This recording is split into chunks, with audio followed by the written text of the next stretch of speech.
नमस्कार, मैं हूँ राधा राणा और आप देख रहे हैं आरके टाइम्स। बिहार की राजनीति में इन दिनों एक बड़ा मुद्दा गरमाया हुआ है। बेगूसराय में स्थित भारतीय मक्का अनुसंधान संस्थान को कर्नाटक के शिवमोगा स्थानांतरित करने के फैसले पर विपक्ष ने केंद्र सरकार पर सीधा हमला बोला है। विपक्ष दलों ने प्रधानमंत्री मोदी और एनडीए सरकार पर सवाल उठाते हुए कहा है कि आखिर बिहार से इतनी दिक्कत क्यों, बिहार के किसानों के लिए और संस्थान कितना महत्वपूर्ण था और इसके शिफ्ट होने का क्या असर पड़ेगा। बिहार के मक्का किसानों के लिए और संस्थान किसी संजीवनी से कम नहीं था। खासकर पूर्णिया, कटिहार, भागलपुर, मधेपुरा, सहरसा, खगड़िया और समस्तीपुर जैसे जिलों के किसान मक्का की खेती पर निर्भर है। यह संस्थान उन्हें नई तकनीकों और उच्च गुणवत्ता वाले बीजों की जानकारी देने के लिए स्थापित किया गया था, लेकिन अब जब सरकार ने इसे कर्नाटक शिफ्ट करने का निर्णय लिया है तो विपक्षी दलों ने इसे बिहार और किसानों के साथ अन्याय करार दिया है। नेता प्रतिपक्ष तेजस्वी यादव ने इस फैसले को बिहार विरोधी बताते हुए कहा कि बिहार के अन्नदाता इस अन्याय का हिसाब लेंगे। तेजस्वी यादव ने केंद्र सरकार पर निशाना साधते हुए कहा कि बिहार के किसान बाढ़ और नील गाय जैसी समस्याओं का सामना करते हुए भी देश में मक्का उत्पादन में अव्वल है। इसके बावजूद सरकार ने ऐसा फैसला क्यों लिया? तेजस्वी ने आरोप लगाया कि यह सरकार बिहार के किसानों के साथ अन्याय कर रही है। उन्होंने इस मुद्दे को लेकर बिहार के बीजेपी नेताओं और केंद्रीय मंत्री गिरिराज सिंह पर भी सवाल उठाए।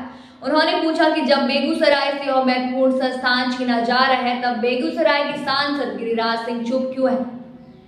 कांग्रेस ने भी इस मुद्दे को लेकर केंद्र सरकार पर हमला किया है। कांग्रेस का कहना है कि बिहार के किसान मक्का उगाएंगे, लेकिन उस पर शोध और अनुसंधान कर्नाटक में होगा। यहाँ कहाँ का न्याय है? कांग्रेस ने बीजेपी पर तंज कसते हुए कहा कि अब तक सिर्फ बिहार से मजदूरों का पलायन होता था, लेकिन अब केंद्र सरकार संस्थानों का भी पलायन करा रही है। इस बीच पूर्णिया के सांसद पप्पू यादव ने भी बीजेपी और गिरिराज सिंह पर निशाना साधा है। उन्होंने कहा कि जब किसानों का हक छीना जा रहा है तब बीजेपी नेता चुप क्यों है।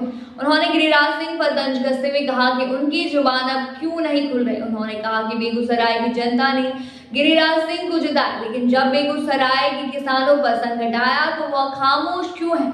अब सवाल ये उठता है कि आखिर सरकार ने ऐसा फैसला क्यों लिया है। सरकार की तरफ से अब तक इस पर कोई आधिकारिक बयान नहीं आया, लेकिन केंद्रीय कृषि मंत्री शिवराज सिंह चौहान की चिट्ठी में स्पष्ट हो चुका है कि मक्का अनुसंधान संस्थान को स्थानांतरित करने का फैसला दिसंबर 2024 में ही लिया जा चुका था। यह फैसला बिहार सरकार और वहां के बीजेपी नेताओं को भी पता था, लेकिन अब जब पत्र सार्वजनिक हुआ तो विपक्ष ने इसे बड़ा मुद्दा बना दिया।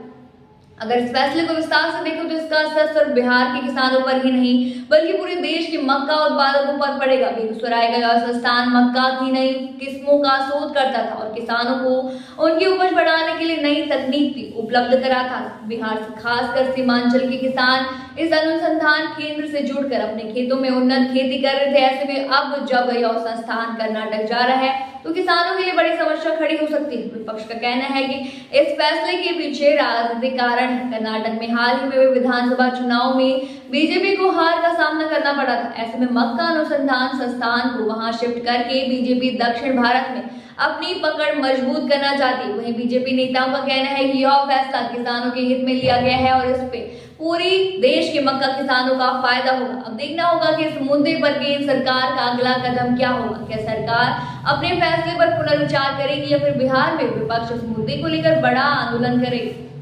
बिहार की राजनीति में यह मुद्दा आने वाले चुनाव में भी अहम भूमिका निभा सकता है। तो यहाँ से बिहार की राजनीति में मचे घमासान की पूरी कहानी। आप क्या सोचते हैं इस मुद्दे पर, हमें कमेंट सेक्शन में जरूर बताइए। फिलहाल के लिए इतना ही। बने रहिए आरके टाइम्स के साथ और साथ ही हमारे चैनल को सब्सक्राइब करना ना भूलें और फेसबुक वेबसाइट पर फॉलो जरूर करें।